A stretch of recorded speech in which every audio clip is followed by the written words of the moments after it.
Hello, everyone. Welcome to How We Work. This is a podcast from Workhuman about the trends, relationships, and experiences that shape the human workplace both now and into the future.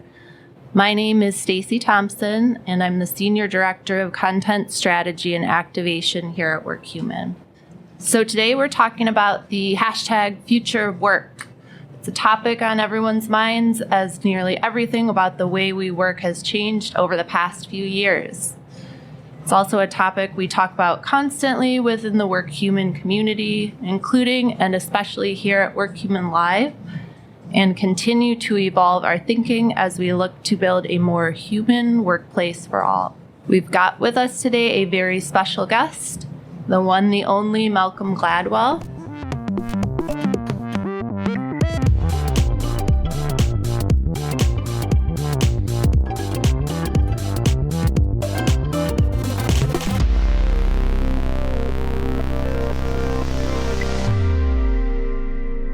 Malcolm, welcome.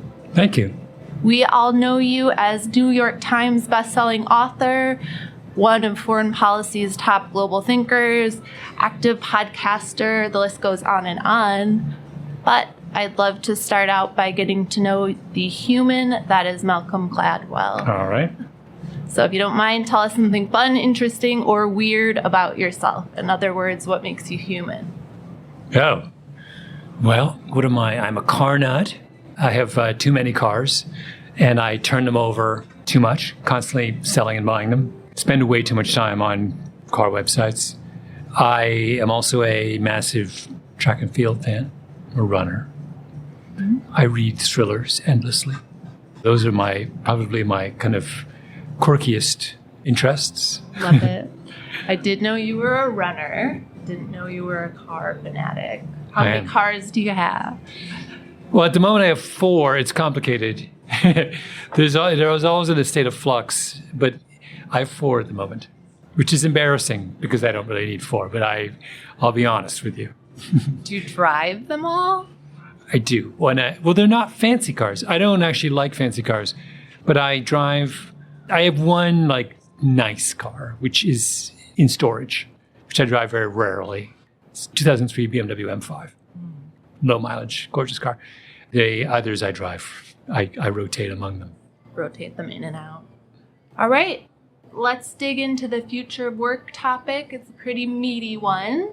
So the more I think about the future of work, the more I think about this idea that we're living history on the heels of an unprecedented global pandemic. We're in a place now that's far from where we were years ago. We're making this up as we go, so to speak, charting a new path for ourselves. So what does living history mean to you, Malcolm? What does that phrase mean to me? What does it mean to you in the context of where we are right now in a post-pandemic world? This is sort of what we were expecting all along, right? I mean, the upside to living in the 21st century is that more good things happen faster than we would ever have anticipated. The downside is that more bad things happen faster than we'd ever anticipated. Everything's just kind of sped up, right? And the question is, will the good things outpace the bad things? I kind of think the good things do outpace the bad things. But yes, we just went through a pandemic, but we also developed vaccines and drugs for that virus faster than we've ever created drugs and vaccines in history. So you can look at this as a glass half full thing. What we have demonstrated is the extraordinary power of science and technology to address sudden and unexpected crises. Very good point. What do you predict that history books will write about this post-pandemic period? Well, I think that the generational fissures are really interesting, and I think that will be something that may well stand out to people down the line. The kind of strange position that people in their 20s are in at the moment. And there was a set of certainties about what it meant to join the workforce as recently as 5 years ago. You were certainly 10 years ago, graduated from college and you went somewhere and you kind of learned your trade. You were ushered into an organization which helped you develop your abilities, hopefully, in the best case scenario. now everything that pathway has been disrupted. I mean, if you join an organization, first of all, the nature of the organization you join is very different these days. You might be far more likely to join a company that didn't exist 5 or 10 years ago, a company with no history, a company that's making up its culture as it goes along. That's new.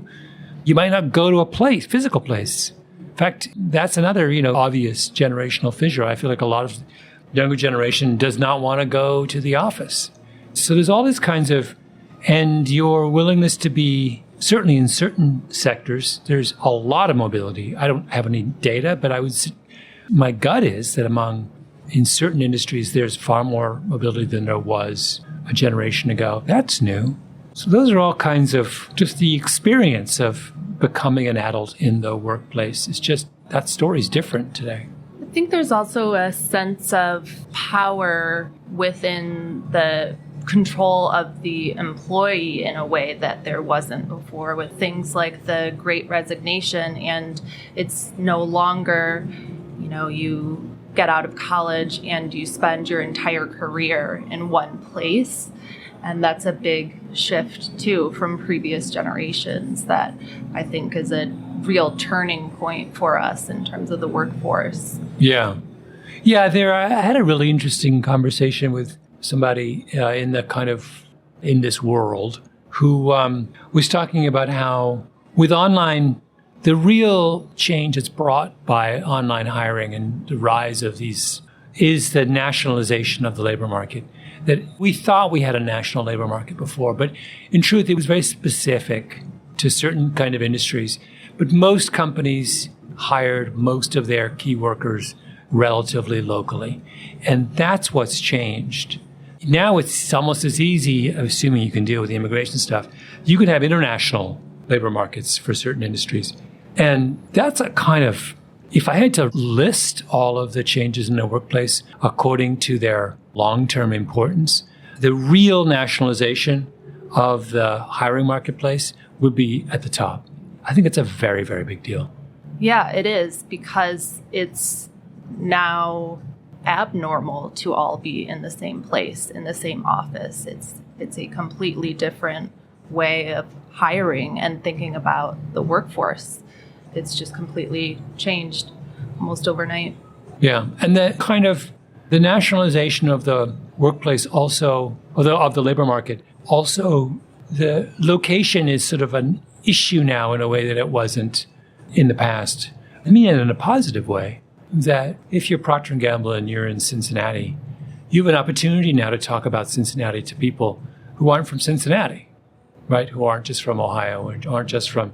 I'm very curious to see how individual communities, cities respond to the nationalization of the hiring workforce. And lots of people making decisions not just based on the company they want to work for, but the place they want to live. Yeah. Just another example of the power shift in terms of employees. Yeah. You said before that radical and transformative thought goes nowhere without the willingness to challenge convention. Mm-hmm. It's a pretty powerful statement. Certainly, we've challenged convention over the past few years with things like flexible working models, but what other conventions do we need to challenge when we think about the future of work? What rules do we need to break, so to speak? Yeah. Well, I have many thoughts on that question, but one of them is that if we take seriously the notion that the pace of technological change is only going to accelerate, then you have to think of your workforce in a different way, that the amount of kind of flexibility and expertise that you need in your workforce is going to be a lot greater. Now, when I hire somebody, I may not know what job they're going to be filling 5 years from now, right? I mean, I may not know how my particular industry is going to, or marketplace is going to evolve. I may not know the kinds of technologies that are, think about it. Here's a trite example would be, you could have been hired by Netflix in 1995, and you thought they were in the business of shipping DVDs to the mail, right? That's so funny to think back to that receiving the DVDs in the mail. And then 10 years later, you're in a high-dollar international content creation enterprise. That's a kind of what a shift. But there are sort of versions of that are going on or think about working for a pharmaceutical company. You could have started at a pharmaceutical company in an era where developing a new vaccine was a project that took a decade. And all of a sudden you find yourself in an era where a new vaccine is a project that takes 6 months or 8 months. That's more than just things being sped up. Every single process around the manufacture and creation and testing of that vaccine has to change if your time horizon shrinks by that much. So it's that kind of thing. It's like, so when I hire someone, I'm now thinking, I need someone who can adapt. I'm not really judging them on necessarily just on what I'm hiring them for. I'm thinking about, is this the kind of person who can roll with the punches? It ties back to what you were just talking about in your keynote with how we need to rethink about how we define talent and think more about the potential of someone. If you're thinking about not what role am I hiring this person for now, but what role will they have 5 years from now? It's really that shift in mentality. Yeah. We have a really interesting version of this problem at I started an audio company a couple of years ago called Pushkin, and we make podcasts and audiobooks. And there's a really interesting phenomenon in that world, in the kind of literary content creation world, which is your ability to critique a work of writing or audio comes first. Your ability to be able to make it yourself comes much later. So in other words, you can be a critic long before you can be a creator. So we hire people, producers are essentially on some levels, they're critics. So they're people who have taste and judgment, and we ask them to play those roles. But what we really want them to do, we're trying to find those rare people down the line who are capable of making something original. That's way more valuable to us. But that skill is not present at the time when I hire someone at 25, it's not there yet. It's going to take years to develop it. So I'm playing this game where I'm hiring them for their ability to have taste and be a critic and a producer and an editor. And I'm guessing whether I can create an environment that allows them to develop this much more valuable skill over the longer term. And if you fail to get that right in my business, you're in trouble. If you can't grow your own content creation talent internally, you have an issue. Yeah. I think it speaks to the idea of hiring the individual too. When you think about the potential of someone 5-10 years down the line, that's a spark that you see that isn't there yet, but that you could see foster and grow. And it's an important distinction. Yeah, I think that's absolutely right. You've said in your podcast, revisionist history is all about experiments that have changed our world. What experiment are you trying out in Revisionist History Live next month? We've never done a live show before. So that's experiment number one is what we do in podcasting. Some podcasts are just like this. They're conversations. We could have done this in front of an audience, right? My kind of podcast is not that way. It's a scripted, narrated thing. We spend months producing 40 minutes of revisionist history. Takes weeks, and many people have to get involved. So to take that and to put it on stage and do it live is experiment number one. Can I reproduce some of the magic of revisionist history without the benefit of all of that preparation and scripting? Then what follows from that is there an audience for that? So I developed an audience that wants to both to listen to that highly produced thing and to do it on their own time, right? Now I'm asking them to come to a place and treat me as if I'm a performer. Will they do that? I don't know. And so all kinds of questions. Think about this as a business. Is this a real economic thing? Can we make enough money from tickets to make it worth our while as a company to do this? We don't know that. So there's all kinds of ways in which we're kind of rolling the dice here. Is it a good way to market a podcast? Will the people who show up be people who've never listened to the show, in which case we're reaching new audience, or we're just preaching to the choir? Is this a way of rewarding loyal listeners? We don't know. So it's just a chance to learn lots of things that are necessary for growing the business. Yeah. In that vein, what are some of the experiments that we've been afraid to try in the workplace that we need to be thinking about when we think about the future of work? One is, this is an obvious one, but how many chances do you give someone to get better? In the keynote I gave today, I was talking a lot about the problem that's created by the fact that people mature at different rates. And the fact that you can have two 12-year-olds and one can be effectively 13 and one can effectively be 11, just because of the random way in which human beings mature. And that means that you can't evaluate one of those kids the same way you evaluate the other one, right? You have to be and one kid requires patience and the other kid doesn't. Now that works in the workplace as well. Some people can blossom right away. Some people need a longer runway. And some people will never blossom, right? Those are three states. And distinguishing between the first of those states and the other two is quite easy. You can tell who gets it right away. But it's really hard to distinguish between the person who just needs more time and the person who will never get it. And I think about that all the time. Like in my little team of people who work on my podcast, we have all kinds. I have a guy, he was just a star from the minute he stepped in the door. I have someone else who took about 1.5 years and they've really started to blossom. But had I been impatient, I would have missed that, or too quick to kind of pull the trigger. There are other people who may even take longer than that. It's not a bad thing to take a while to figure. And very often, sometimes as well, the people who take longer to master something end up being your best because they're just going through a much more thoughtful process of learning, right? They're tackling hard questions in their mind, or maybe their problem is just a lack of confidence. I mean, there's all kinds of these sort of variables. And that's, as someone who didn't used to manage people, and now I am, that's, to my mind, the thing that I want to experiment more with is what happens if we give people a longer runway.